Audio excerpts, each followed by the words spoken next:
Hello guys, most optimal YouTube channel के अंदर आपका स्वागत है। आज हम करेंगे बैलेंस्ड बाइनरी ट्री। मैं इसे एक मीडियम लेवल का, इजी टू मीडियम लेवल का क्वेश्चन मान सकता हूँ। आपको इजीली समझा दूंगा। बैलेंस्ड तो पहले बैलेंस्ड बाइनरी ट्री के अंदर होता क्या है ये समझ लेते हैं। बैलेंस्ड बाइनरी ट्री क्या होगा? लेट्स सपोज आपके पास ये एक ट्री है। अगर बैलेंस के लिए, यानी ये लेफ्ट हाइट इसकी 1 2 है और इसकी 1 है, 2 - 1 = 1। अगर ग्रेटर देन 1 हो गई हाइट, लेफ्ट माइनस राइट या राइट माइनस लेफ्ट ट्री की, यानी जैसे यहाँ पे अगर एक और होता तो ये हाइट क्या हो जाती, इस साइड की हो जाती 3, इस साइड की हो जाएगी 1, तो 3 - 1 = 1, राइट? ये 2 > 1। तो ये एक बैलेंस्ड ट्री नहीं होता। ठीक है। ये हमें करना है तो इसके लिए मैं आपको इजी तरीके से बताता हूँ कैसे किया जाता है।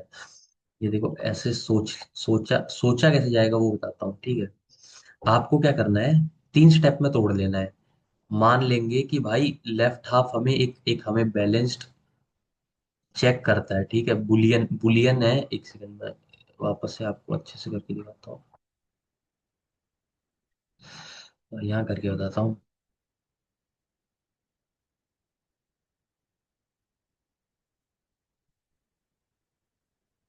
एक बड़ा सा हमने ले लिया, तो जैसे ये रूट है।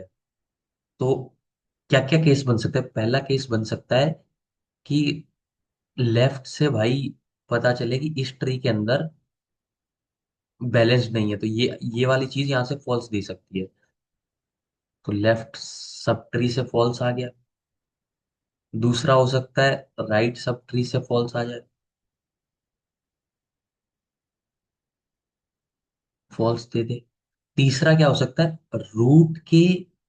रूट का भी तो देखा जाएगा ना। एक सेकंड बता देता हूँ।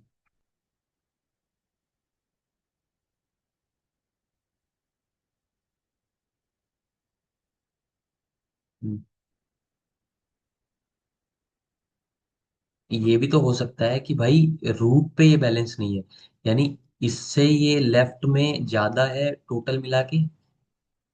जैसे 1 2 3 4, और इधर 1 2 3, हालांकि ये तो बैलेंस्ड है। अगर एक और हो जाता तो अब रूट के ऊपर देखेगा तो एक, एक सेकंड, हाँ।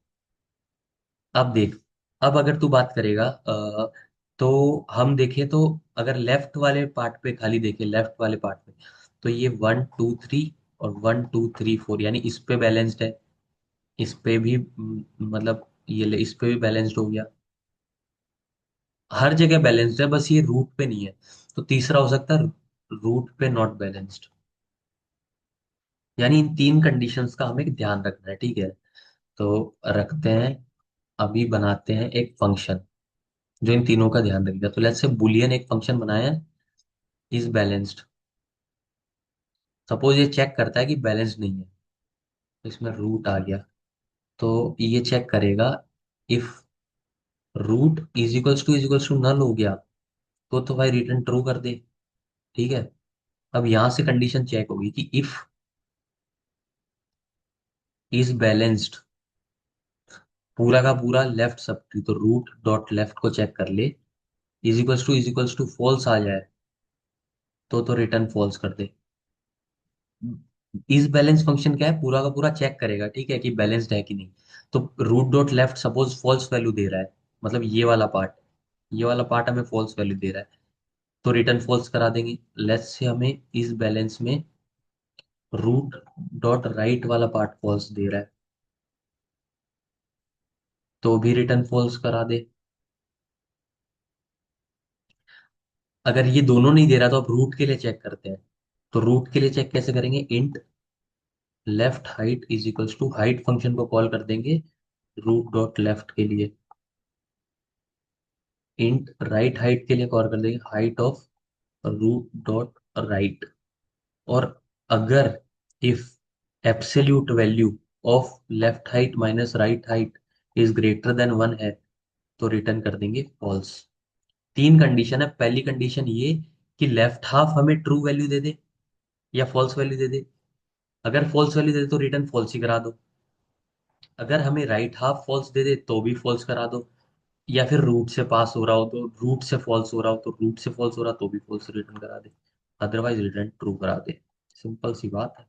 इतना सिंपल है। और हाइट फंक्शन तो आपको आता ही है, देखो हाइट फंक्शन दिखा देता हूँ आप। हाइट फंक्शन तो आना चाहिए वैसे, आता ही होगा। ये देखो ये सेम कोड है, ये रहा हाइट फंक्शन, ये देख लो यहाँ से चिंदी सा कोड है। हो गया। इजी लेवल क्वेश्चन है, तो do like share subscribe, easy सा क्वेश्चन तो समझा दिया।